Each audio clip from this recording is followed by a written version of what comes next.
ना ले कैसे महफिल गरमा दे बस 10-15 मिनट से बेसी न चल ठंडा नहीं लेना ऐसे हीट करे थे बस उसके बाद तो चली चला सबको होगा करी आज रात के कार्यक्रम भी है।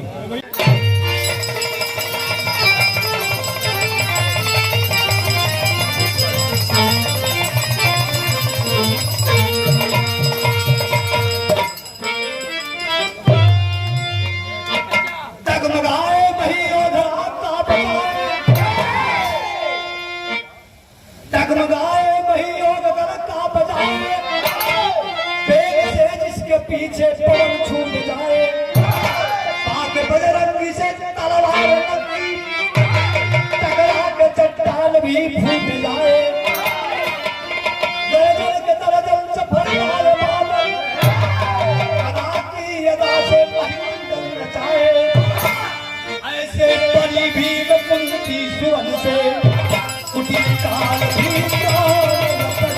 बचाए।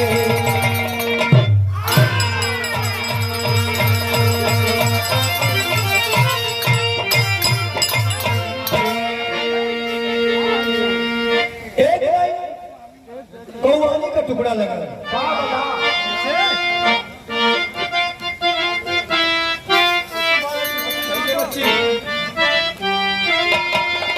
अरे उठो मुसलमान अरे उठो मुसलमान नमाज पढ़े उठो मुसलमान नमाज पढ़े अभी तेरा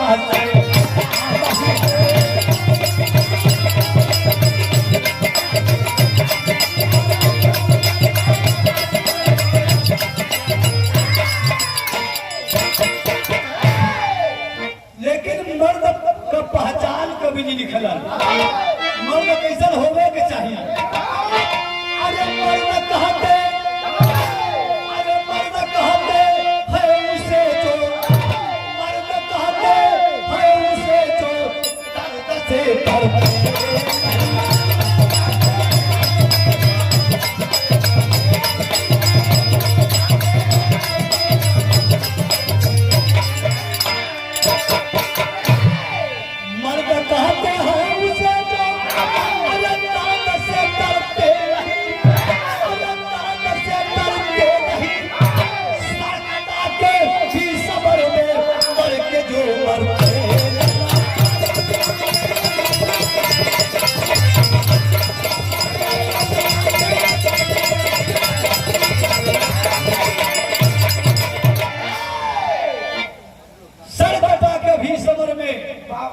मर के जो मरते नहीं वक्त की चोट हर इंसान खाया करता था वक्त की चोट हर इंसान खाया करता है और शेर गुफा में छिपकर दिन बिताया करता है।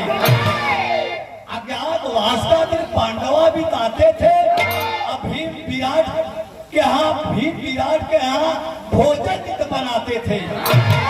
इधर सैयद पहलवान पहलवानी में नाम चटकाया था चढ़ती हुई जवानी में विजय देश में एक कदम बढ़ाया है जोर यजमाने तब विराट भूमि में आया है। पांडवन का यज्ञवाद चलत रहा कोई बिचवा में सैयद पहलवान की बहुत जबरदस्त ऐलान कर दिला पूरे नगरी पूरे भूमंडल पर सबके पहलवान के जीता विराटपुर में जब अलन है बीच गांव में एकदम जाकर के ठोक ताली कि हो कोई लड़वैया अरे हो कोई लड़वैया तो आ जा अगर लड़वैया नहीं हो तो जगहिया लोगोटा हमारे क्या रख दे नहीं तो आके लड़े सत्ता जो बदल गई बच्ची कैसे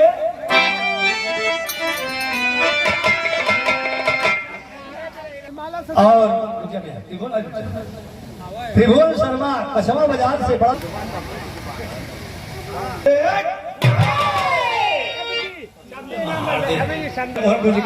सम्मान पर आपको स्वागत करते हैं।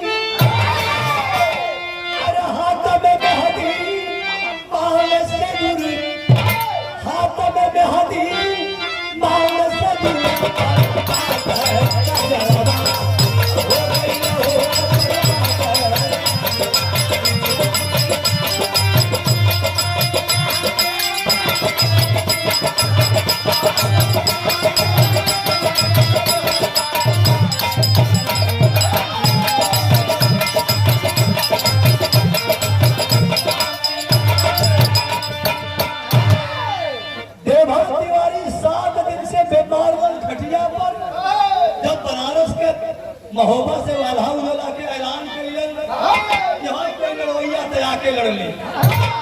और वैसे ही हमारे महेंद्र भी आज 25 दिन से बीमार हुए।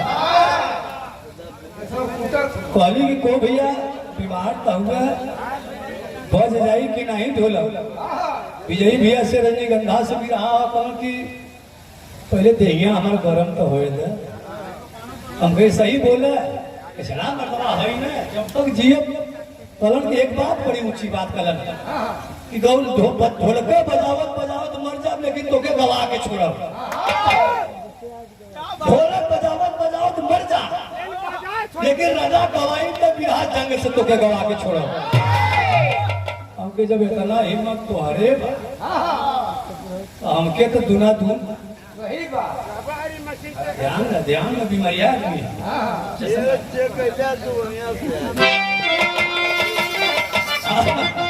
जूस हम प्यार तो क्या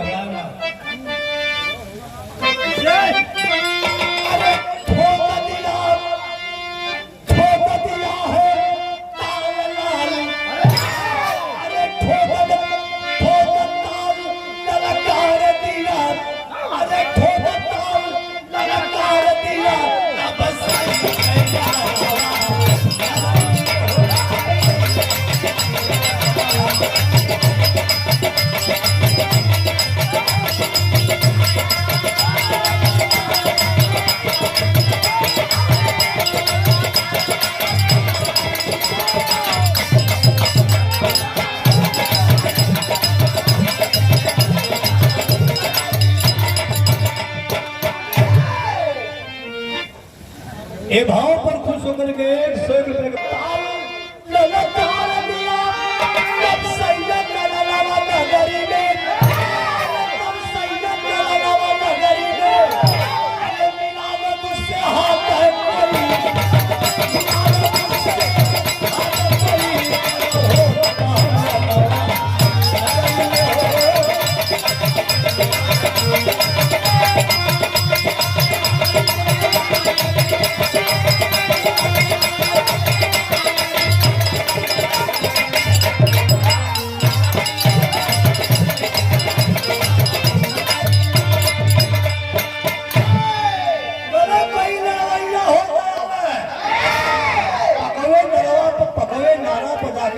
कोई लड़वैया होता है आचा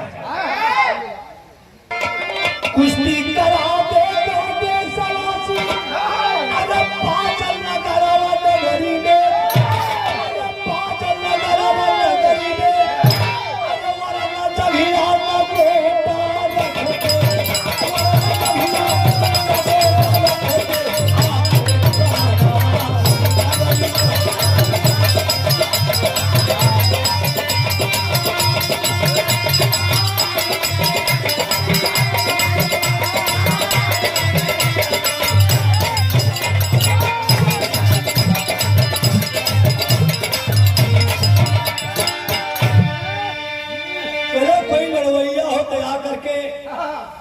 लड़ ले न लड़े तो चंगिया ने गोटा रख दे। पूरे विराटपुर का सम्मान बिगड़े लगल। अभी पांचों भाई द्रौपदी समेत छुप छुप के दिन भी आज्ञावत में बितावत हूँ लेकिन लड़े का कसक है लेकिन तरह के गरज आवल जी सामने तो पोल खुल जाए लेकिन सारा पहलवान विराटपुर नगरी का चिंतित हूँ कि मर्यादा कैसे बची बटी के तज बदल गए। दुनिया का जवान हरे न दुनिया का जवान अरे तू जवानिया में दरिया छूट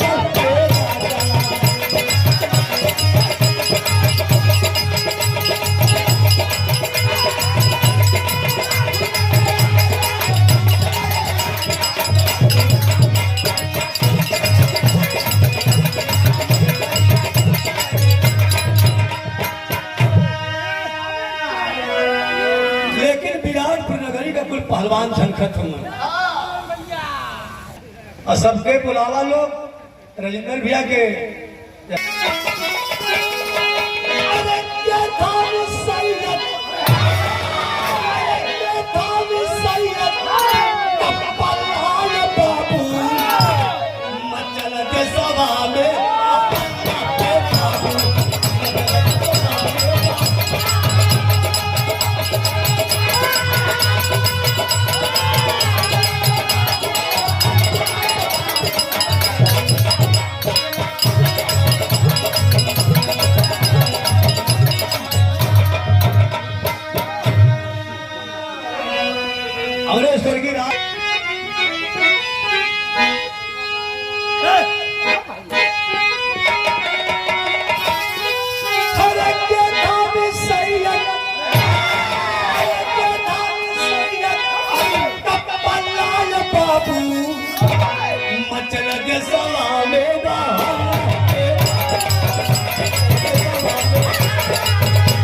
कल झूमत बसैयती जैसे पागल हाथी, अरे हाथ के मिलावे आगे बढ़ के साथी।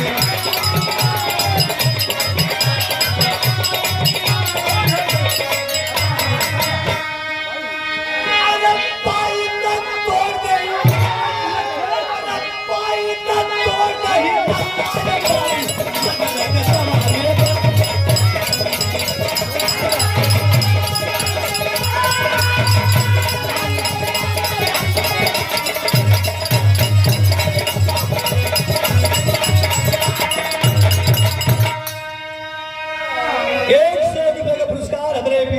पहलवान अपने में कहा कि अरे सैयद इतना बरियार है, कहना जितना बरियार कल्लू पहलवान पे चुनाव में रहे लोग जब अखाड़े पर चढ़े तो दमसिया चुनाव वाला चढ़ल है तो इस दमसिया है। जब कुश्ती बहुत जाए तब लोग घूमे, ऐसा ऐसा स्थिति आ गई है। लेकिन कुछ लोग पहलवानों से कहा कि का हो लड़बा, तो लड़ तो नहीं भाई, लेकिन बसंत पंचमिया का हमरो गवना आयल हम कुरियाज पानी छूट गल थोड़ा खटिया पर रियाज हो गया। तब तो हार भाई हमरो तो चैतवे से कुल फगुने से छूटल हो, देखा कुछ थोड़ा जांगी पर बाहर जम गल। कोई न लड़ी तो जगिया लंगोटा एक बोरा में भर के रख दे लोग पकवा नारा पर बस। कुलदीप एवरे बड़े कल्लू पहलवान जीजा जी कुलदीप कवि का स्वागत करे चाहता हूँ, इसे मंच पकड़ा लिया आवत होते से भेंट घाट करत हूँ।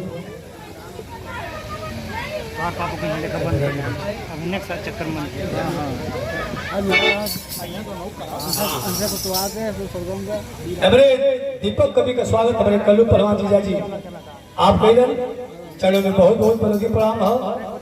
नवोदित कवि हमारे बड़े अच्छे लेखक हैं, बहुत अच्छा विरहा लिखत हो, जिनका विरहा मोहन गुरजी और हम दोनों लोग गाते हैं, तमाम कलाकार गाते हैं।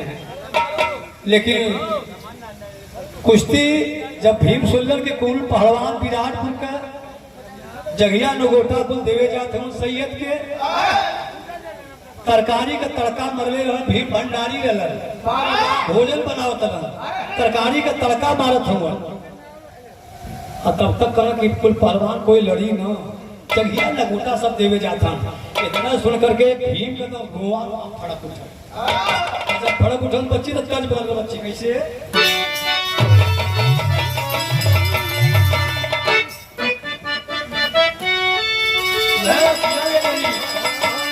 अरे खाई गईलू लंगड़ा राम दाम कहिया काले दे।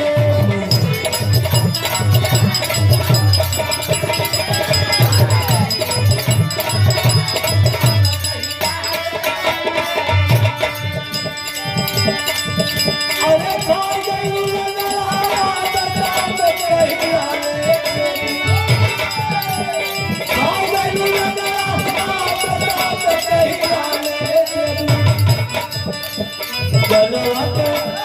चलवत झूल गई काम दाम कहिया काले दे।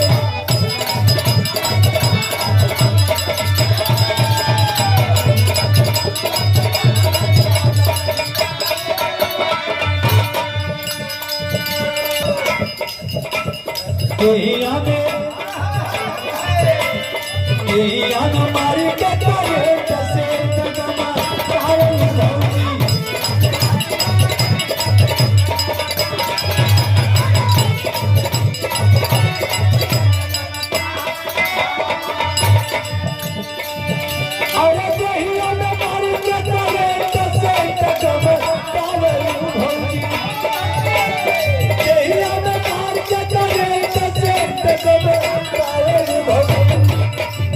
डॉक्टर साहब बैठे हम के बनाई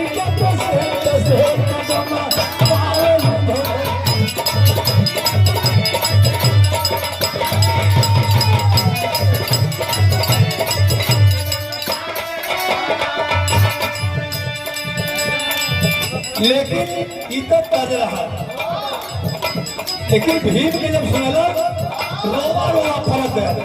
कैसे कौने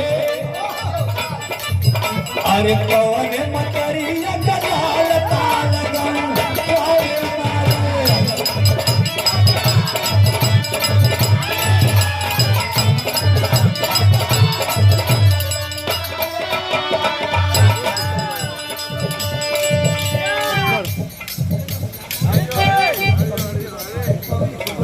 कहाँ हो कौने मकरिया गलाल ताल कौने मारे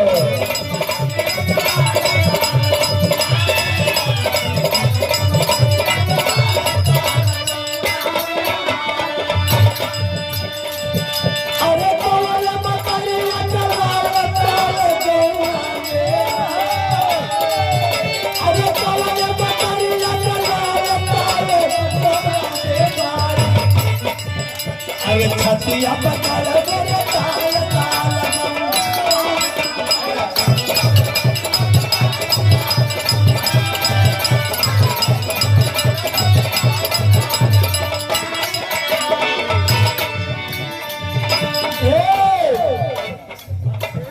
बोला है विराट सत्य जाके तब बता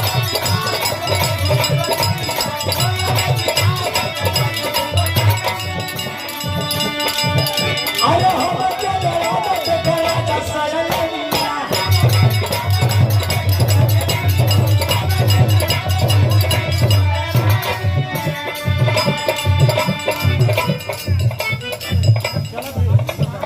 करे दसे कदम पावन भक्ति